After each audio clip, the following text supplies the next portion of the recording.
This is Optimal Finance Daily, episode 266, My Spending Summary for January 2017 by J.D. Roth of MoneyBoss.com.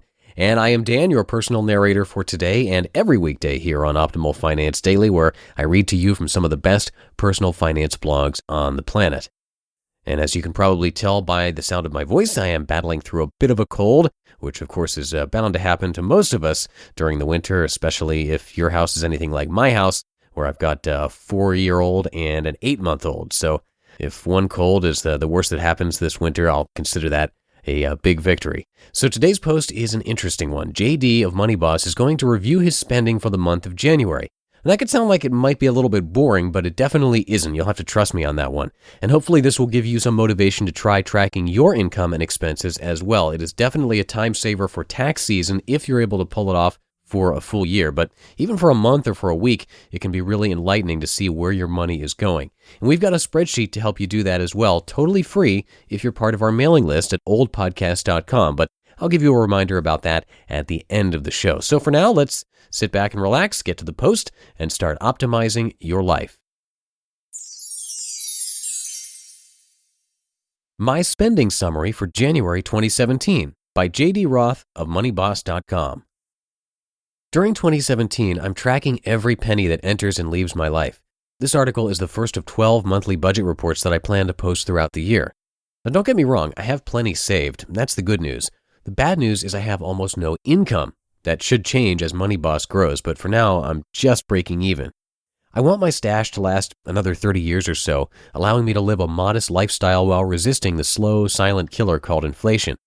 According to the best online retirement calculators that I've found, I should be able to spend $4,000 per month without worry, maybe a little more. But how much am I actually spending? That's what I aim to discover. Let's take a look at my numbers for January. My spending. I'll start with the bottom line. I spent $4,801.76 in January 2017. That's $154.90 per day. I'm not going to argue whether that's a good thing or a bad thing. My goal with this project is to document my actual spending given my current habits. Sure, I'll try to make adjustments as I go, but I'm not going to beat myself up if things aren't as I want them to be. That's counterproductive. I want to learn what I'm doing and make corrections if needed. That said, $4801.76 is more than I believed I was spending, and it's more than I want to spend. There will need to be some adjustments in the months to come, adjustments to my spending, to my expectations, to my income, or to all three. Not all of the numbers were bad. For instance, I spent only $12.16 on my vehicles in January. I didn't drive much. And there are a few other categories that used to give me problems, comic books, for instance, that are no longer a concern. On the other hand, I spent far too much in a handful of areas. For example, I spent $88.16 on books in January. Of that, $10.93 was on audiobooks. Most of the rest was on what I call food, pretty cookbooks that I didn't actually need. This isn't anywhere near the $200 a month I spent on books a decade ago, but it's still higher than I'd like. Kim and I hosted my niece and nephew for a long weekend in the middle of the month. We thought it would be fun to show them Portland, so we played tourist for a couple of days.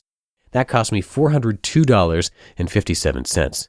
In retrospect, we should have stayed in and played board games. Our vacuum died, which means we had an unexpectedly large household expense. And our household expenses will be even higher in February. Our bathtub sprung a leak, so we had to call in a plumber to make a difficult repair, which involved cutting a hole in our bedroom wall. I spent $290.33 on entertainment, which includes computer games, sporting events, and media downloads. Of that, a whopping $160.47 was spent at the iTunes store to purchase movies and music. Yikes. Even worse, I spent $1,115.86 on food in January, which is $36 a day. WTF. This was almost evenly split between groceries and dining out. We ate in restaurants 11 times last month and spent $554.95, which is an average of $50.45 per meal. Honestly, I'm okay with the frequency, but the cost per meal needs work. Meanwhile, I spent $535.77 on groceries, which seems outrageous to me. I'm curious to see what the numbers will be like for February. Here's my evaluation of my spending. While I'm doing a terrific job of managing my life like a business when it comes to the big things like housing and transportation, I suck at following my own advice when it comes to discretionary spending. Again, it's not wrong to spend on the things you love, especially if it's intentional and you can afford it. I don't want you to think I'm against going out to eat. I'm not. What I'm against is spending mindlessly. Unfortunately, that's some of what's happening here. One night, Kim and I joined some friends for happy hour at a hip and trendy speakeasy in our neighborhood, and I picked up the tab, $100 for 6 drinks in 2 hours. We could have gone next door and had 6 beers for $30 or less. Would have been just as fun too, maybe more so. So there's work to be done, and I'm up to the challenge. Summing up, there are a few things that make last month's $48,0176 in spending not so bad. First, my investments earned $20,065.64, which far outstripped my outflows. Second, I really spent only a few $100s more than I'm aiming for. Finally, through 9 days in February, my spending is down. It's not way down, but it's down, especially on worrisome categories like dining out. Only $10.38 spent in restaurants during the first 9 days of February. In the end, my net worth grew substantially in January. My net worth on the 31st of December 2016 was $1,577,014.27, revised from $1,570,798.39. My net worth on the 31st of January 2017 was $1,591,985.52.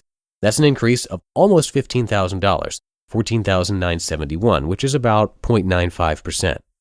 Of the $20,065 jump from my stocks and bonds, $198 was from investments and interest, while $19,800 plus was from market gains. My portfolio gained 1.91% in January, which was nearly identical to the 1.90% gain posted by the S&P 500. This shouldn't come as much of a surprise since most of my money is in index funds, and I'm gradually shifting the rest in that direction. Now, not every month will bring such huge increases in the stock market, obviously. In fact, some months will see declines just as large or larger. I can't control that. What I can control, though, is my spending. And as the CFO of my own life, that's what I aim to do this year. I aim to cut the fat and bring my spending habits more in line with my values.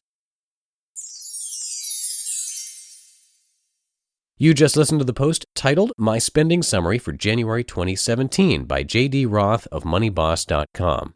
And it is definitely worth it to try to track your income and expenses and see how long you can do it.